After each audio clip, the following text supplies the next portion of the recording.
Merhaba, bugün size kağıt ip çanta sapı yapımını göstereceğim. Bir önceki videoda buradaki çantamızı hazırlamıştık. Beraber 17 tane motif hazırladık ve çantamızı oluşturmuştuk. Buradaki çanta sapını yine videonun içerisinde anlatmıştım. Aynı çanta sapını midye çantada da kullanmıştık. Fotoğrafta görüyorsunuz, sağ tarafta da okla gösterdiğim yerden midye çantamın yapımına bakabilirsiniz.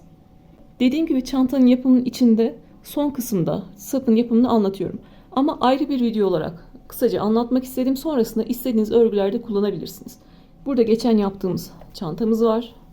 Burada bir tane markaya ait fıstıklı bir model var. El işi çalışmıştım. Burada da yine aynı çanta sapını kullandım. Midye çantada aynı çanta sapını kullandım. Geçen sene bu model çok popüler olmuştu biliyorsunuz. Bu modeli kullanarak bir tane el çantası ve bir tane de plaj çantası hazırlamıştım. Onların satışını yapmıştım. Onların da ekranda fotoğrafını göreceksiniz. Onlarda da aynı çanta sapını kullandım. Yani size anlattığım çanta sapını istediğiniz kağıt ip çantada kullanabilirsiniz. Boyutunu ve kalınlığını nasıl ayarlayacağınızı videonun içerisinde anlattım. İstediğiniz boyutta ve kalınlıkta örebilirsiniz. Yeni başlayan biri bile sadece 5-6 sıra anlatımımı izlese sonrasında istediği kadar çanta sapını örebilecek. O kadar kolay bir model. Yine bu çanta sapının yapımında yeni başlayanlar rahatça anlayabilsin ve çevirilerde düzgün çevrilebilmesi için yavaş yavaş ve tek tek anlatacağım. Anlatım yavaş gelirse oynatma hızından hızlandırarak izleyebilirsiniz. Kağıt iple ilgili örmemi istediğiniz herhangi bir çanta olursa ya da herhangi bir örgü olursa onları da bana Instagram'dan ya da YouTube'da yorumlara yazabilirsiniz. Öncelikle başlarken çantaya dikebileceğimiz kadar bir miktar ip bırakıyoruz. Sonrasında sihirli halka yapıyorum. Yeteri kadar ip bıraktım. İpi böyle tutuyorum. Sihirli halka yapmak için ipi aldım ve döndürdüm. Ben sihirli halkayı böyle yapıyorum. İpi aldım ve döndürdüm. Şimdi sihirli halkaya giriyorum. 3,5 milim tığ kullanıyorum. İpi aldım. Öncelikle bir tane zincir çekiyorum. Bir zincirle başladım. Sonrasında halkanın içine 6 tane sık iğne yapacağım. Buradaki sık iğne sayısı bizim sapımızın kalınlığını belirliyor. İnceltmek istiyorsam 5 tane ya da 4 tane yapabilirim. Kalınlaştırmak istiyorsam 7 tane, 8 tane, 9 tane yapabilirim. Yani sık iğne sayısını azaltıp çoğaltarak kalınlığı ayarlayabilirsiniz. Bir zincirle başladık. Halkanın içine 6 tane sık iğne yapıyorum. Sık iğne yapmak için tığın başına dolamıyoruz. Halkaya girdim, ipi aldım. Tığın üzerinde 2 ilmek var. İkisini birlikte çekerek bir tane sık iğne yaptım. Tığın üzerinde 2 ilmek var. Bir tane sık iğne yaptım. Sırasıyla 6 tane sık iğne yapacağız. Tığın üzerinde 2 ilmek var. İkisini birlikte çekerek sık iğne yaptım. 3. sık iğnemizi yaptık. 4. sık iğnemizi yaptık. 5. sık iğnemizi yaptık ve 6. sık iğnemizi yaptık. Baştan sona sık iğnelerden oluşacak. Burada önemli olan elimizi çok fazla sıkmamamız. Sonraki sıralarda tepelere girebilmek için, kanatlara girebilmek için elimizi çok fazla sıkmayacağız. 6 tane sık iğne yaptıktan sonra ipi çekiyorum. Halkadan kalan ipi. Çok fazla ısılmıyorum ki kağıt ip kopabilir. Yeteri kadar, ortası kapanana kadar çektim. Örgümüzü döne döne öreceğiz. Herhangi bir kaydırma yapmıyoruz. Döne döne öreceğiz. Birinci sırada sihirli halkanın içine 6 tane sık iğne yaptık. İkinci sırada her bir sık iğnenin tepesine bir tane sık iğne yapacağız. Birinci sık iğnenin tepesine geldim. V harfi şeklinde görünüyor. Tüm tepeyi aldım ve birinci sık iğneyi yaptım. İkinci sık iğneyi yaptım. Üçüncü sık iğneyi yaptım. Döne döne 6 tane sık iğneyi dolanıyorum. 4. sık iğnenin tepesine girdim ve bir tane sık iğne yaptım. 5. sık iğnenin tepesine girdim. Bir tane sık iğne yaptım ve 6. sık iğnenin tepesine girdim. Bir tane sık iğne yaptım. Buradaki sayılarımızı kaybetmiyoruz. Sonrasında ben yanlışlık yaptım. 5 tane ile devam ettiysem orada bir incelme olacaktır. Fark etmedim, aynı yere 2 tane battıysam kalınlık olacaktır. Yani sapım aynı eşit şekilde ilerlemeyecektir. O yüzden bu 6 sık iğneyi bu 2 sırada kaybetmezseniz sonrasında zaten yine sırasıyla devam edeceğiz. Hep önündekilere batarak devam edeceğiz. Düzgün şekilde ilerlersiniz. O yüzden ilk 2 sırada saymakta fayda var. Özellikle başlangıcı yeni başlayanlar için yavaş anlattığımı unutmayın lütfen.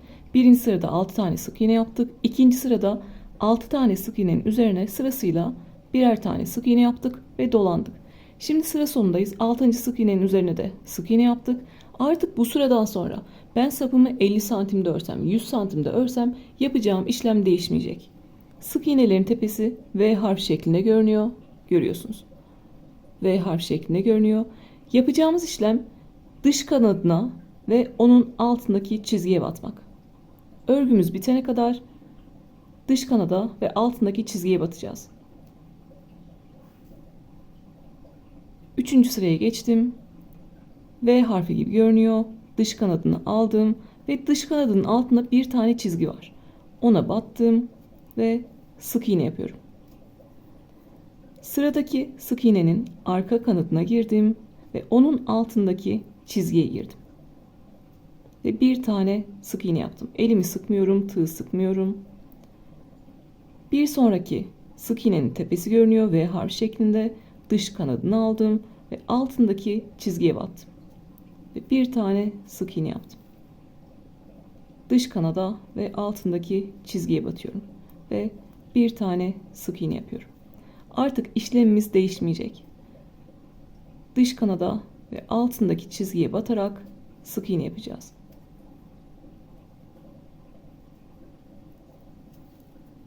Biraz örerek göstermek istiyorum. Dış kanada battım, altındaki çizgiye battım. Zaten iç kanat içeride kalıyor. Dış kanadı ve altındaki çizgiyi görüyoruz sadece. Oralara batıyorum.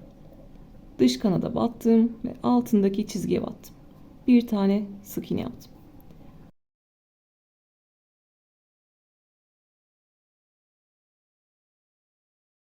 Yapması çok kolay. Sadece ilk 2-3 sıranın anlaşılması için yavaş yapıyorum. Dış kanada battım, altındaki çizgiye battım.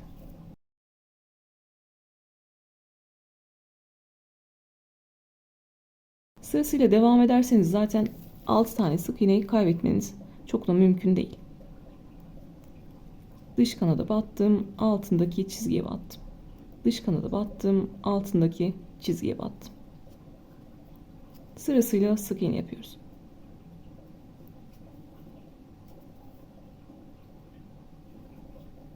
Özellikle yeni başlıyorsanız, elinizde herhangi bir ipiniz varsa şu an benimle beraber gösterirken yaparsanız 4-5 sırada kavrarsınız. İstediğiniz uzunlukta da sapınızı örebilirsiniz.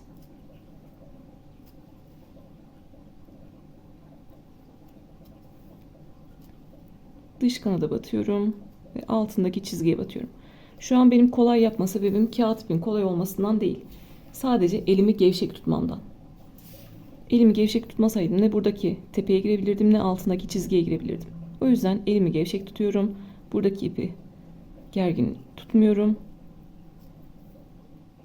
Gevşek gevşek sapımı örüyorum.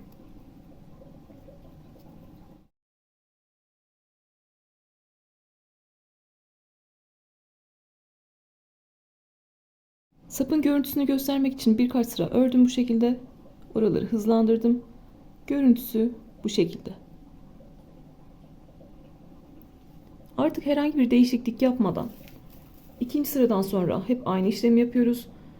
Sık iğnelerin dış kanadına ve altındaki çizgiye batıyoruz. Sırasıyla sık iğnenin dış kanadına ve altındaki çizgiye battım, ipi aldım ve sık iğne yaptım. Çok fazla püf noktası olan bir sap değil. Elinizi gevşek tutmanız ve sırasıyla ilerleyip 6 tane sık iğneyi kaybetmemeniz yeterli. Sapın kalınlığını da bu şekilde görüyorsunuz. İnce bir sap yapmak isterseniz sık iğne sayısını azaltırsınız. Daha kalın isterseniz, daha büyük bir çanta yapmışsınızdır, onu taşısın isterseniz sık iğne sayısını çoğaltabilirsiniz. Boyunu çoğaltmak için istediğiniz sıra sayısını örüyorsunuz. Kalınlığını ayarlamak için de en başta sık iğne sayısını ona göre ayarlıyorsunuz.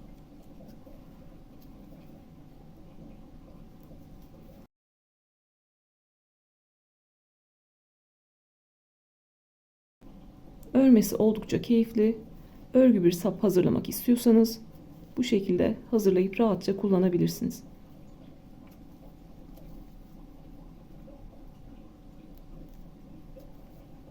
Örme mantığımız aynı şekilde devam ediyor dediğim gibi. Şimdi ben size sıra sayısı veriyorum mesela çantalarda. Geçenki anlattığım kağıt çantada ekranda gördüğünüzde onda da 50 santim yapmıştık. İkisini de 60 sıra örmüştüm. Sıra sayısını nasıl sayacağız? Burada birinci sırada 6 tane sık iğne yapmıştık biliyorsunuz. En son ipimizi çekmiştik. Sık iğnelerimizin tepesini zaten yine V harfi şeklinde görebilirsiniz. Her sırayı bu şekilde görebilirsiniz. Buradan başlıyorum. 1, 2, 3, 4, 5, 6, 7, 8, 9 diye devam ediyorum.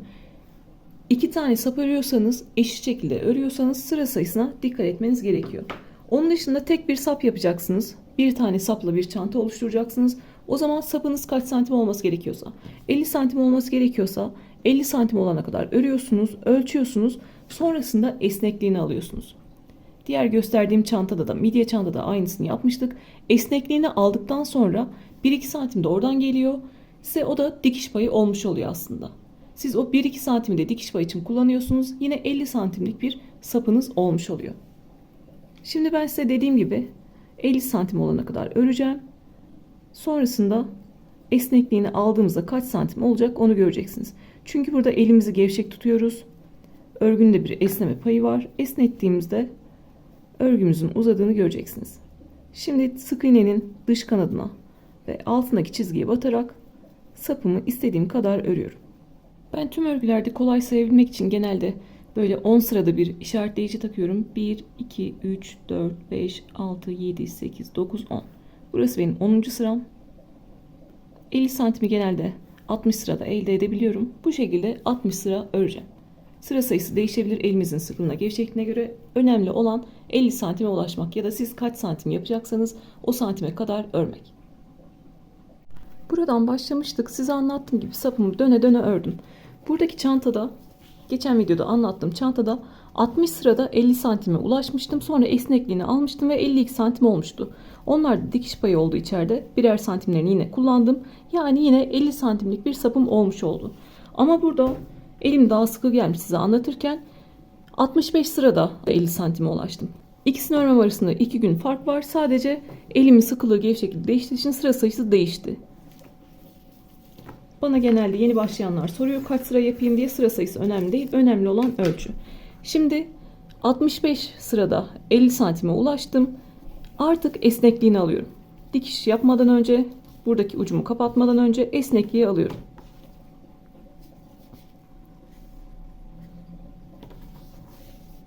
Şimdi esnekliğini aldıktan sonra tekrar ölçüsüne bakıyorum.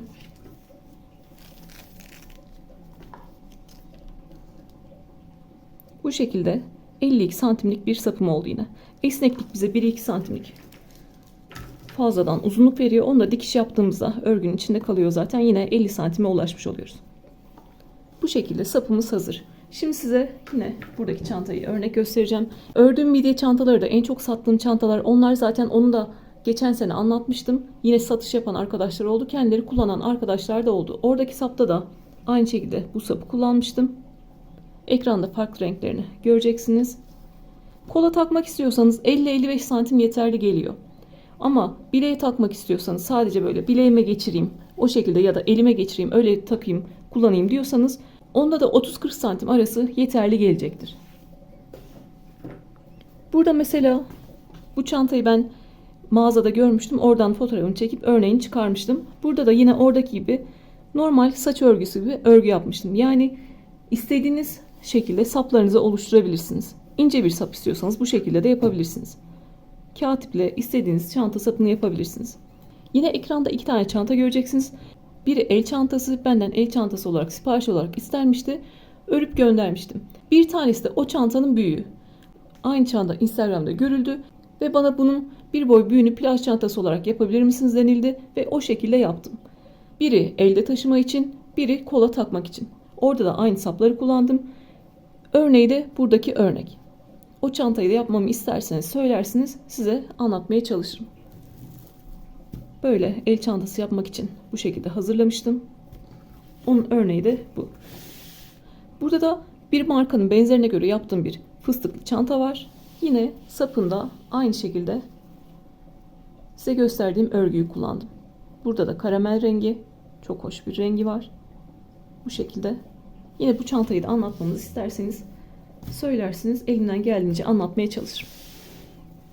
Yani anlatmak istediğim, buradaki gösterdiğim çanta sapını istediğiniz örgülerde kullanabilirsiniz. Şimdi artık ağız kısmını kapatalım ve dikişe hazır hale getirelim. Siz de en son kaç santim örmeniz gerekiyorsa ördünüz. En son sık iğnenizi yaptınız ve bıraktınız. En son sık iğneyi de sayarak değil, yani artık 50 santim, 60 santime ya da 30 santime nerede geldiyseniz orada bıraktınız ve artık buradaki ağız kısmını kapatacağız. Sihirli halkayı kapatmıştık. Çok fazla böyle çekiştirmiyoruz ki buradaki ipimizi koparmayalım. Burada da yine en son sık iğnemi yaptım. Sık iğnenin karşısına denk gelen yerdeki sık iğnenin arka kanadına ve altındaki çizgiye batıyorum. İpimi aldım ve ilmekten geçirdim. Burada sık iğne yapmıyoruz. Sadece ağzını kapatacağız. Yine kaldığım yerin tam karşısında burada sık iğnenin arka kanadına girdim. Altındaki çizgiye girdim. İpimi aldım ve kaydırdım. Bu şekilde bitişimi yapıyorum. Sıra sonunda istiyorsanız bir zincir de çekebilirsiniz. Sıra sonunda ipimi yeteri kadar bırakıp kesiyorum. Yine dikiş payı bırakıp kesiyorum. Bu şekilde çanta sapımı hazırlamış oluyorum. Çok kolay bir çanta sapı modeliydi. Yeni başlayanlar, eline tığ bile almamış olanlar çok kolay şekilde 5 dakika içinde öğrenip bir bütün çanta sapını yapabilirler. Yine de aklınıza takılan yerleri olursa sorun lütfen. Kağıt iple yapmamı istediğiniz herhangi bir çanta varsa, örgü varsa onları da söylersiniz. Bir sonraki videoda görüşmek üzere. Kendinize iyi bakın.